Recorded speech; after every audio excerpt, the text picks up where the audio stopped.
ഈശോ തൻ്റെ ഉഷപ്പാൽ ലോകം വെളിവാക്കിയവനേ, എൻ്റെ കണ്ണാൽ കാണാത്തതിനാൽ കണ്ണു തരണമേ. Hallelujah hallelujah hallelujah.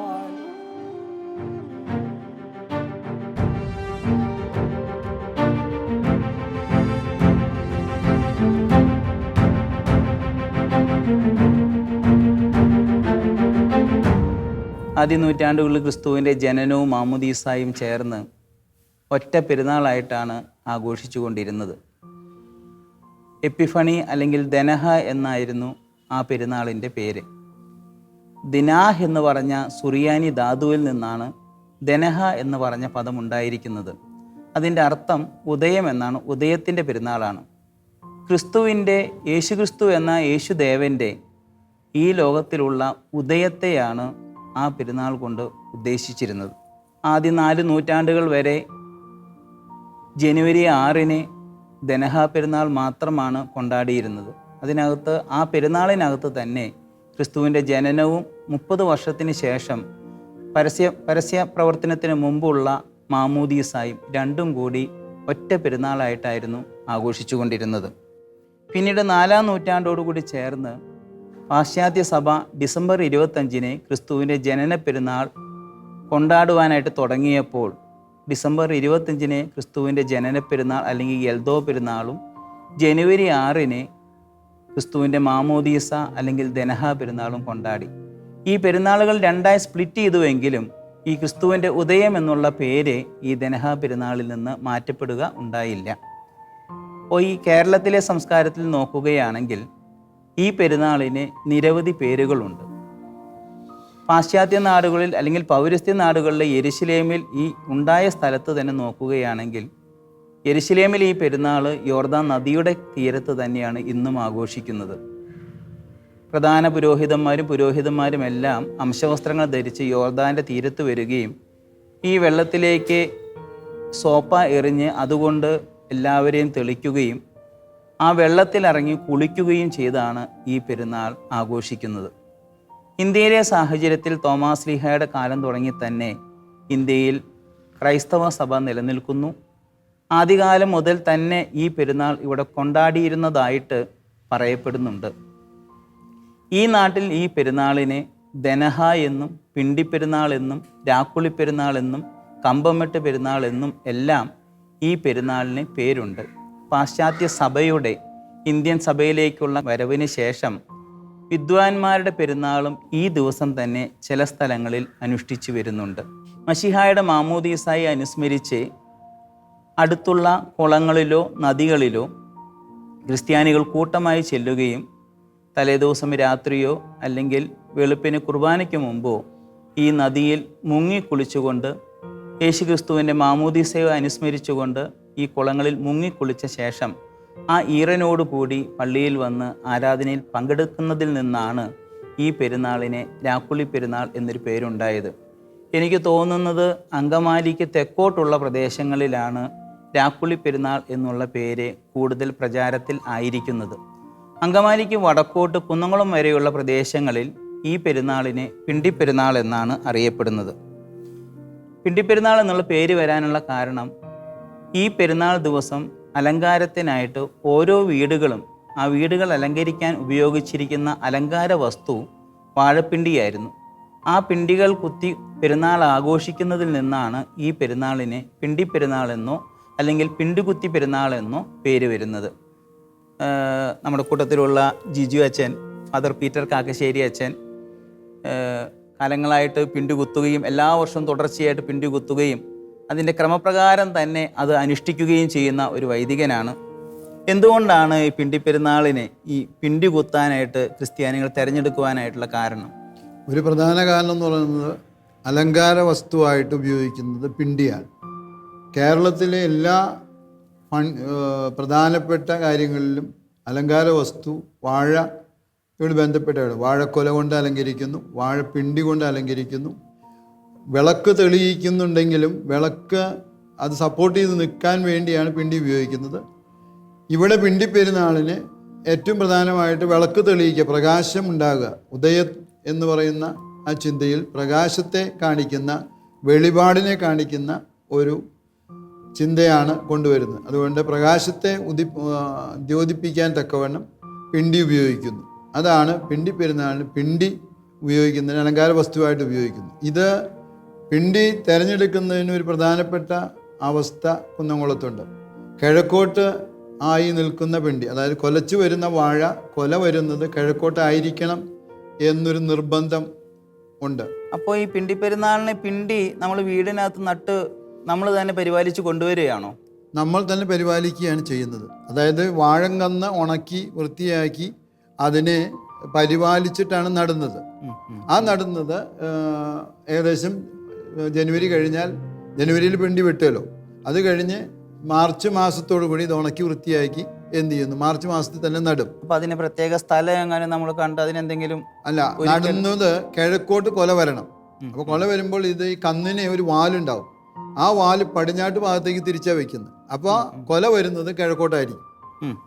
അത് അവർ കണ്ടുപിടിച്ചൊരു കാര്യമാണ്. ഈ കിഴക്കോട്ട് കൊല വരുന്നതിന് വേണ്ടിയിട്ടുള്ള കാര്യം എന്തിനാ? അത് പിണ്ടിക്ക് നല്ല വലുപ്പം വരുമോ? ഒന്ന്, പിണ്ടിയിലേക്ക് ഈ പ്രകാശം, രാവിലെയുള്ള പ്രകാശം കിട്ടും, സൂര്യപ്രകാശം. അപ്പോൾ സ്വയം അത് പുഷ്ടിപ്പെടുകയും നല്ല കൊല കിട്ടുകയും, ഈ കൊലയ്ക്ക്, ഈ വാഴയ്ക്ക് തന്നെ ഒരു റെഡ് കളർ വരും.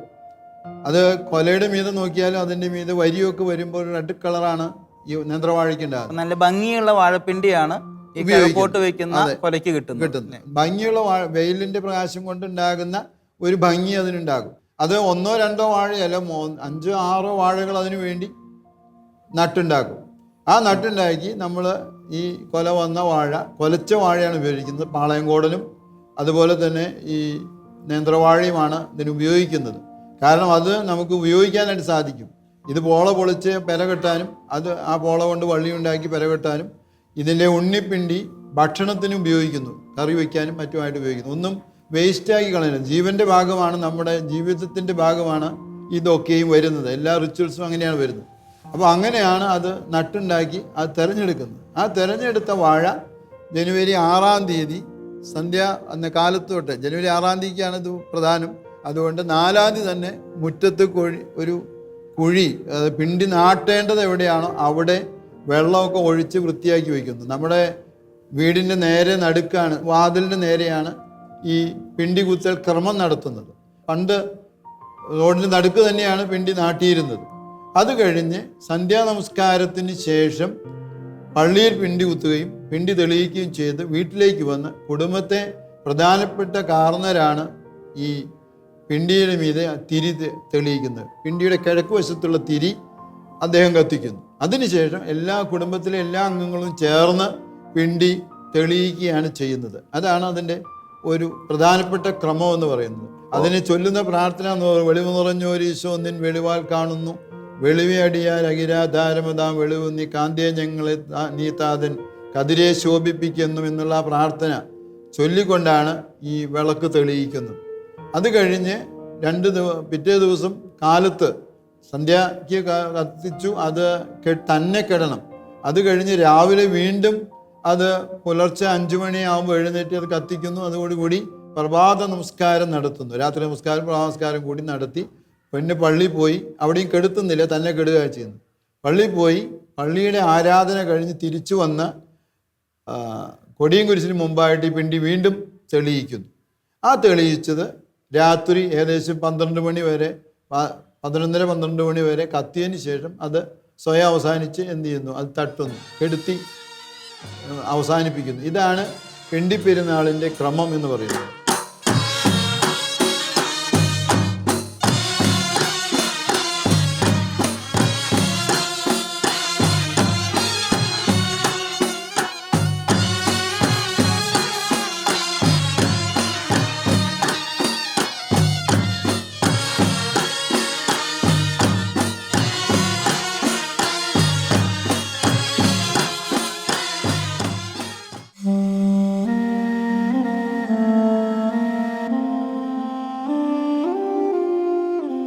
ഒരു വർഷത്തിൻ്റെ ഒടുവിൽ ഡിസംബർ 25-ൽ ക്രിസ്തുമസ് എന്ന് വിളിക്കുന്ന കർത്താവിൻ്റെ ജനന പെരുന്നാൾ നാം ആഘോഷിക്കുന്നു. അടുത്ത വർഷത്തിലേക്ക് പ്രവേശിക്കുമ്പോൾ 1-ാം ദിവസം ജനുവരി 1-ാം തീയതി അഥവാ ജനനത്തിൻ്റെ 8-ാം നാളിൽ ചേലാകർമ്മ പെരുന്നാൾ നാം ആഘോഷിക്കുന്നു. അത് കഴിയുമ്പോൾ ജനുവരി മാസം 6-ാം തീയതി ദനഹ പെരുന്നാൾ സഭ ആഘോഷിക്കുകയാണ്.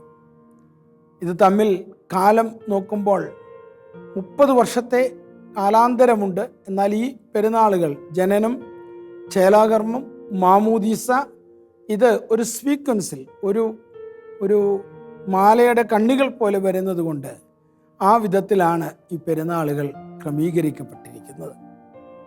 ദനഹ എന്ന വാക്കിൻ്റെ അർത്ഥം ദൻഹോ എന്ന് പാശ്ചാത്യ സുറിയാനിയിലും ദനഹ എന്ന് പൗരസ്ത്യ സുറിയാനിയിലും പറയുന്ന വാക്കിൻ്റെ അർത്ഥം ഉദയം എന്നാണ് എന്ന് മിക്കവാറും എല്ലാവർക്കും ഇപ്പോൾ അറിയാമായിരിക്കും.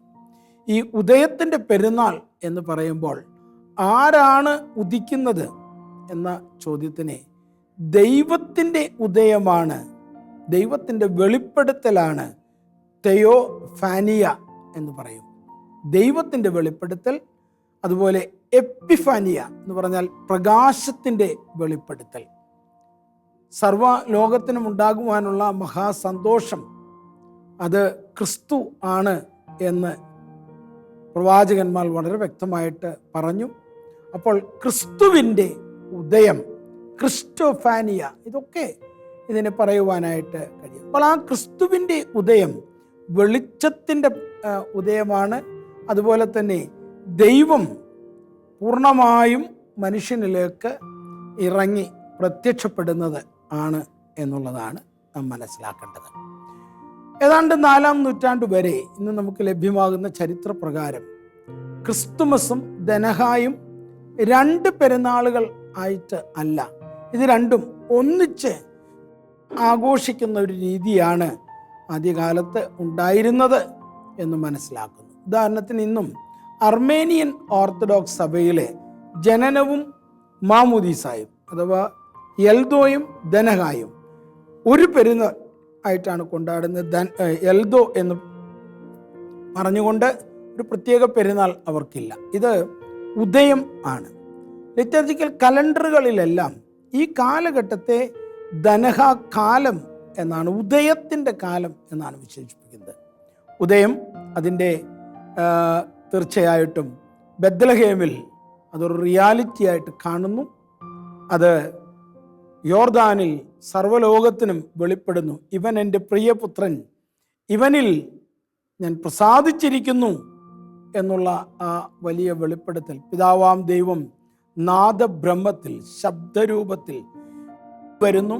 പുത്രൻ തമ്പുരാൻ അവിടെ യോഹന്നാൻ്റെ മുന്നിൽ സ്നാനത്തിനായിട്ട് വെളിപ്പെടുത്തലിനായിട്ട് നിൽക്കുന്നു. പരിശുദ്ധ റൂഹ പ്രാവിൻ്റെ രൂപത്തിൽ അവനിലേക്ക് ഇറങ്ങി ആവസിക്കുന്നു. അപ്പോൾ വിശുദ്ധ തൃത്വം പിതാവും പുത്രനും പരിശുദ്ധ റൂഹായും ഒന്നിച്ച് പ്രത്യക്ഷപ്പെടുന്നു. അതുകൊണ്ടാണ് ഇതിനെ തെയോഫനി, വിശുദ്ധ തൃത്വത്തിൻ്റെ ദൈവത്വത്തിൻ്റെ പൂർണ്ണമായ ഒരു വെളിപ്പെടുത്തൽ എന്ന് പറയുന്നത്. ഇപ്പോൾ നാം ഇരിക്കുന്ന കുന്നംകുളത്തെ പഴയ പള്ളി എന്ന് വിളിക്കുന്ന സെൻറ്റ് ലാസറസ് ദേവാലയം, ഈ ദേവാലയം കുന്നംകുളം ക്രിസ്ത്യാനിറ്റിയുടെ ഒരു ഈറ്റില്ലമാണ്. ഇവിടെ നൂറുകണക്കിന് വർഷങ്ങളുടെ ചരിത്രം ആണ് കുന്നംകുളം അങ്ങാടിയിലെ ഈ ദേവാലയത്തിലെ ഉള്ളത്. അങ്ങാടി പള്ളി എന്നും ഇതിനെ വിളിക്കാറുണ്ട്. ഈ ദേവാലയത്തിൽ നമുക്ക് ഈ ദനഹായുടെ ഒരു ചിത്രം, യോർദാൻ നദിയിൽ യേശു ക്രിസ്തുവിനെ സ്നാനം നൽകുന്നൊരു ചിത്രം പ്രത്യേകിച്ച് ഇവിടെ കാണുവാൻ സാധിക്കും. യോർദാൻ നദി, യേശു, അതുപോലെ തന്നെ യോഹന്നാൻ മാബ്ദാന, മുകളിൽ നിന്ന് ആവസിച്ച് ഇറങ്ങുന്ന പ്രാവിൻ്റെ രൂപം. പിന്നെ പിതാവാം ദൈവത്തെ നമ്മൾ രൂപത്തിൽ ചിത്രീകരിക്കാറില്ല, പിതാവാം ദൈവത്തിൻ്റെ ശബ്ദം അവിടെ മുഖരിതം ആയി തീരുന്നു. ഇതെല്ലാം നമുക്ക് കാണുവാൻ കഴിയും. ഇതൊരു വെളിച്ചത്തിൻ്റെ പെരുന്നാൾ എന്നുള്ളത് കൊണ്ട് ഈ ജനുവരി 5-ാം തീയതി വൈകിട്ടും 6-ാം തീയതി വൈകിട്ടും 5 വൈകുന്നേരം മുതൽ 6 വൈകുന്നേരം വരെയാണ് ദനഹ പെരുന്നാൾ.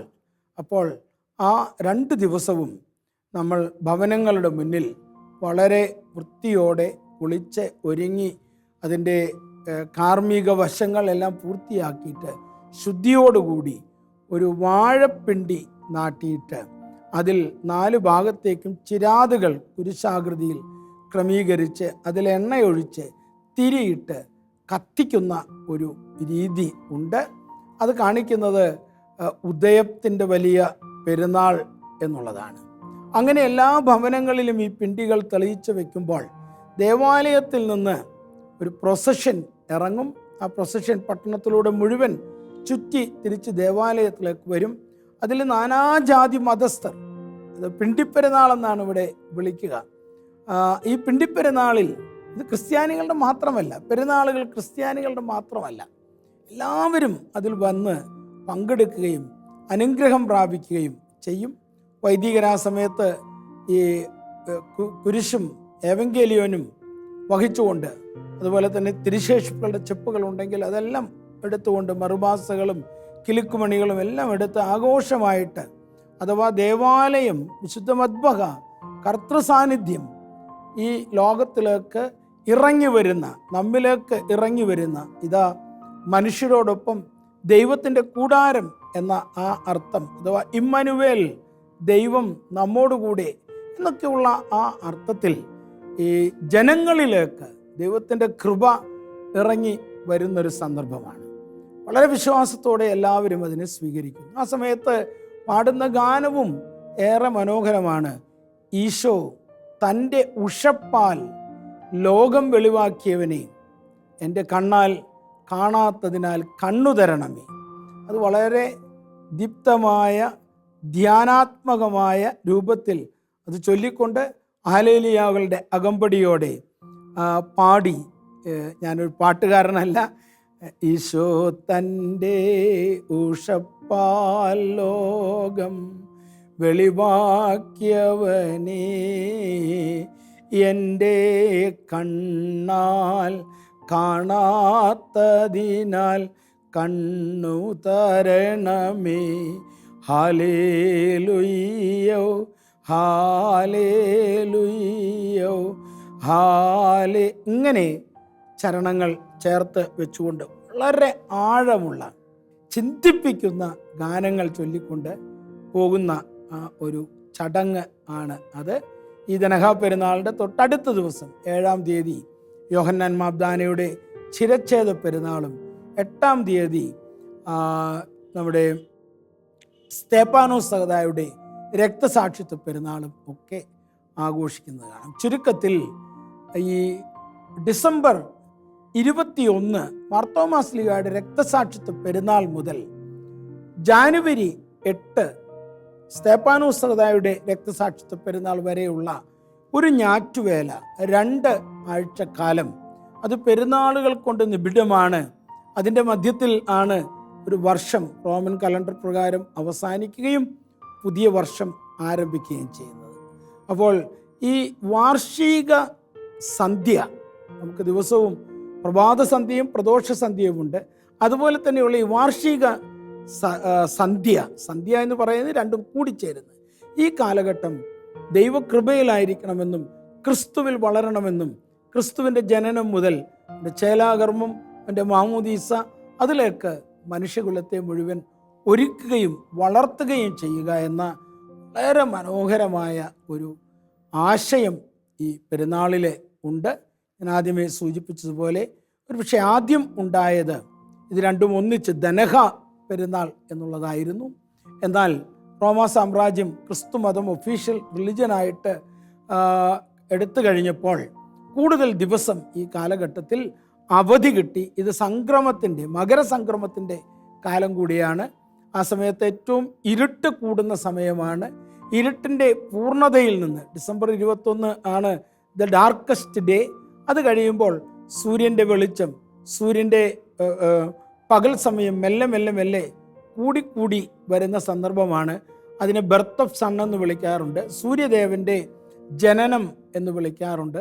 എന്നാൽ ക്രിസ്തുവാണ് ആ നീതി സൂര്യൻ എന്ന സഭ പഠിപ്പിച്ചപ്പോൾ ഈ ജനുവരി 6 എന്നുള്ളത് അതിൻ്റെ ഫസ്റ്റ് പാർട്ട് ഡിസംബർ 25 ജനന പെരുന്നാളും അതിൻ്റെ ഫർദർ അതിൻ്റെ സെക്കൻഡ് പാർട്ട് ജനുവരി 6 ഉദയത്തിൻ്റെ യോർദാനിലെ സ്നാനത്തിൻ്റെ പെരുന്നാളും ആയിട്ട് ക്രമീകരിച്ചിരിക്കുന്നു എന്നുള്ളതാണ് നമുക്ക് ചരിത്രത്തിൽ നിന്ന് മനസ്സിലാക്കുവാൻ കഴിയുന്നത്. കുന്നംകുളം പ്രദേശത്ത് പെരുന്നാളിൻ്റെ കാലമാണ്. മുഴുവൻ നക്ഷത്രങ്ങളും ലൈറ്റുകളും ഒക്കെ ഇട്ട് നിൽക്കുന്നു.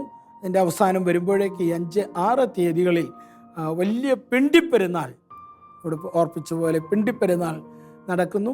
ഈ കഴിഞ്ഞ 2-3 വർഷമായിട്ട് ഞാൻ മനസ്സിലാക്കുന്നത് കുന്നംകുളം മുനിസിപ്പാലിറ്റി തന്നെ ഇത് ഏറ്റെടുത്തിട്ട് നഗരസഭയുടെ ഒരു വലിയ ബോൺ ഫീസ്റ്റ്, വലിയൊരു മെഗാ ഫീസ്റ്റ് പോലെയും കൂടെ ആക്കിയിട്ടുണ്ട് എന്ന് മനസ്സിലാക്കുന്നു.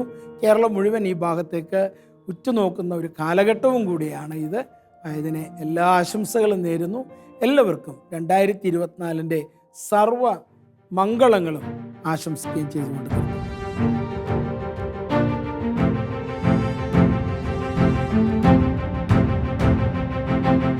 എല്ലാ വീടിനും പിണ്ടി കുത്താൻ സാധിക്കില്ലല്ലോ. മരിച്ച വീടുകൾക്ക് പിണ്ടി കുത്താനായിട്ട് സാധിക്കില്ല എന്ന് പറഞ്ഞു കേട്ടിട്ടുണ്ട്. ഒരു മരിച്ച വീടാണ്, ഒരാൾ വീട്ടിൽ മരിച്ചിട്ടുണ്ടെങ്കിൽ അപ്പോൾ അവിടെ പിണ്ടി കുത്തുന്നില്ല. വിളക്കുകൾ തെളിയിക്കുകയും പ്രകാശം ഉണ്ടാക്കുകയും ചെയ്യുന്ന ആ അലങ്കാരം ഉണ്ടാകും. എന്നാൽ പിണ്ടി കുത്തുന്ന ആ പ്രധാനപ്പെട്ട ചടങ്ങ് മാറ്റി നിർത്തുന്നു. കാരണം അവരുടെ വീട്ടിൽ ഒരു ദുഃഖമുണ്ടായിരിക്കുന്നു. ദുഃഖം എന്ന് പറയുന്ന ഒരു വർഷത്തേക്ക് അതിൻ്റെ വാലായ്മയായിട്ട് കണക്കാക്കി ആ ഒരു വർഷം കഴിഞ്ഞതിന് ശേഷമേ പിണ്ടി കുത്തുകയുള്ളൂ. അതാണ് ക്രമം എന്ന് പറയുന്നത്. പിണ്ടി പെരുന്നാൾ എന്ന് പറയുന്നതിൻ്റെ ക്രമം അങ്ങനെയാണ്. പള്ളിയിലും വീട്ടിലൊക്കെ ആദ്യം പിണ്ടി തെളിയിക്കുന്നതും പിന്നെ തെളിയിക്കുന്നതും ഒക്കെ ആരായിരിക്കും? പള്ളിയിൽ പിണ്ടി തെളിയിക്കുന്നത് ആ പള്ളിയിൽ ആരാധന നടത്തുന്ന മൂപ്പുമുറ അനുസരിച്ച് പ്രായമുള്ള അച്ഛനായിരിക്കും. സന്ധ്യാനമസ്കാരം കഴിഞ്ഞ് ഇറങ്ങി വന്നിട്ടാണ് നടന്നത്. മെത്രാപോലീത്ത ഉണ്ടെങ്കിൽ മെത്രാപോലീത്തയാണ് പിണ്ടി തെളിയിക്കുന്നത്. എന്നാൽ വീടുകളിലേക്ക് വരുമ്പോൾ വീട്ടിലെ ഏറ്റവും പ്രായമുള്ള കാർന്നവർ അവരാണ് എന്ത് ചെയ്യുന്നത്, അത് സ്ത്രീ ആയാലും പുരുഷനായാലും. പിന്നീട് ആദ്യത്തെ തെളിയിക്കൽ കഴിഞ്ഞാൽ ബാക്കിയുള്ളതും എല്ലാവരും കൂടെ തെളിയിച്ച് ആക്കുകയാണ്, അവസാനിപ്പിക്കലാണ് അതിൻ്റെ പതിവ്. അത് ആ ആദ്യത്തെ ദിവസം 5-ാം തീയതി മാത്രമേ ഉള്ളൂ. എന്നാൽ 6-ാം തീയതി കാലത്ത് തെളിയിക്കുന്നത് കുടുംബിനിയാണ്.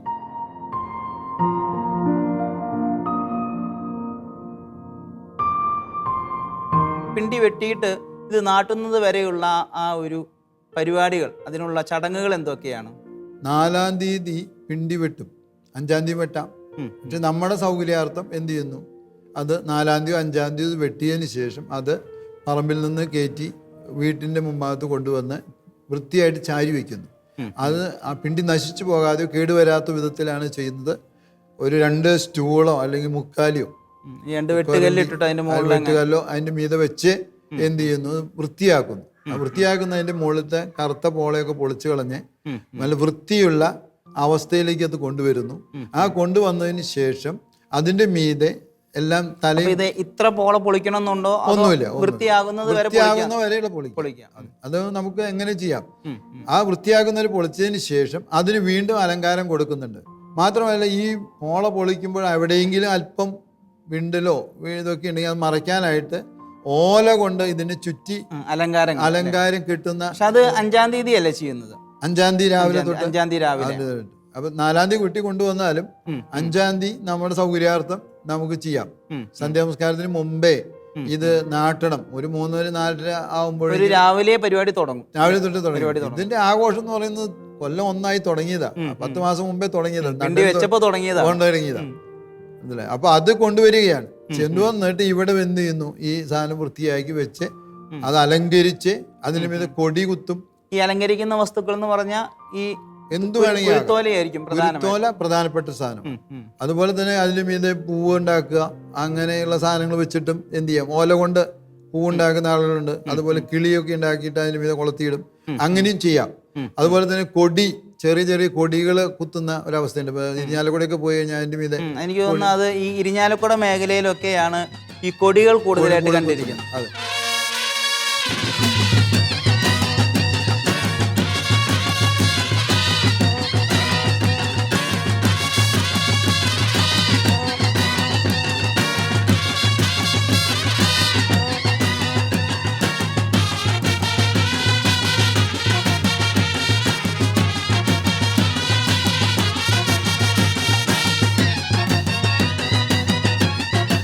ദൈവപിതാവ് തൻ്റെ പുത്രനെ ലോകത്തിന് വെളിപ്പെടുത്തി കൊടുത്ത ദിവസമാണ് ജ്ഞാനസ്നാന ദിവസം. അതാണ് ദനഹയായിട്ട് ആഘോഷിക്കുന്നത്. ദനഹ എന്ന സുറിയാനി വാക്കിന്റെ അർത്ഥം തന്നെ ഉദയം, പ്രത്യക്ഷീകരണം, വെളിപ്പെടുത്തൽ എന്നൊക്കെയാണ്.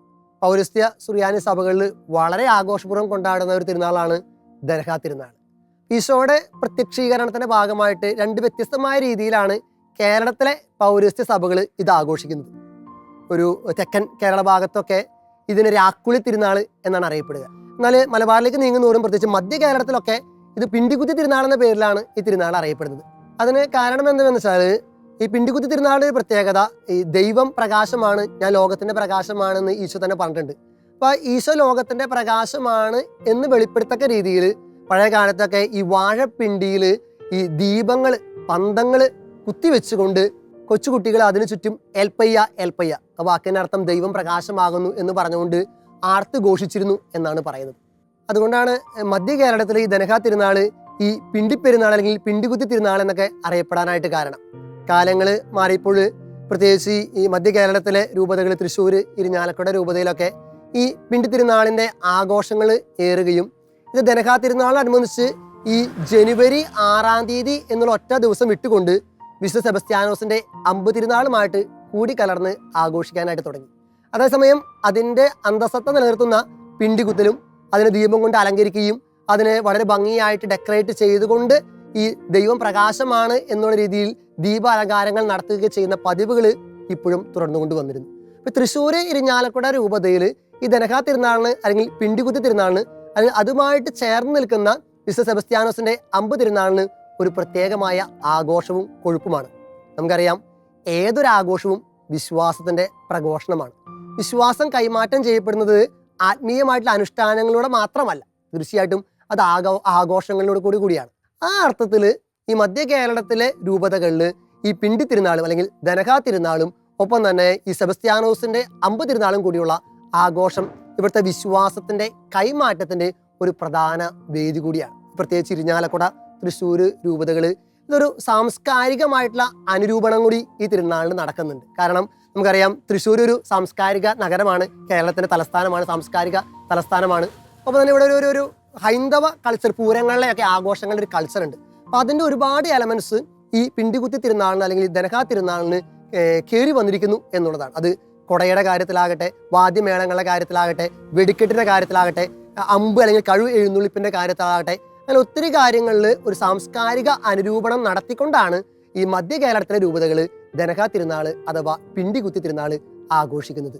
നേരത്തെ പറഞ്ഞതുപോലെ തന്നെ ഏതൊരു ആഘോഷവും വിശ്വാസത്തിന്റെ ഏറ്റവും വലിയ പ്രകടനമായിട്ടുള്ള ഉദാഹരണങ്ങളാണ്. ആ അർത്ഥത്തിൽ ദനഹ തിരുനാൾ എന്ന് പറയുന്നത് ദൈവം പ്രകാശമാകുന്നു അല്ലെങ്കിൽ ലോകത്തിന് സ്വയം വെളിപ്പെടുത്തി കൊടുത്ത ദൈവപുത്രന്റെ പ്രകാശമാകുന്നു എന്നുള്ളൊരു ഓർമ്മപ്പെടുത്തലും ഒപ്പം ഓരോ ക്രൈസ്തവനും തങ്ങളുടെ വിശ്വാസത്തെ തങ്ങളായിരിക്കുന്ന സമൂഹത്തിൽ വെളിപ്പെടുത്തി കൊടുക്കുവാനായിട്ടുള്ള ഒരു വലിയ വേദിയുമാണ്. അപ്പോൾ തീർച്ചയായിട്ടും ഈ ദനഹ തിരുനാൾ അല്ലെങ്കിൽ ഇരിഞ്ഞാലക്കുട ഭാഗത്തൊക്കെ അറിയപ്പെടുന്ന പിണ്ടി തിരുനാൾ കേരളത്തിന്റെ ക്രൈസ്തവ തനിമ നിലനിർത്തിക്കൊണ്ട് പോകുന്ന ഒരു ആഘോഷമാണ് എന്നതിൽ യാതൊരു സംശയമില്ല.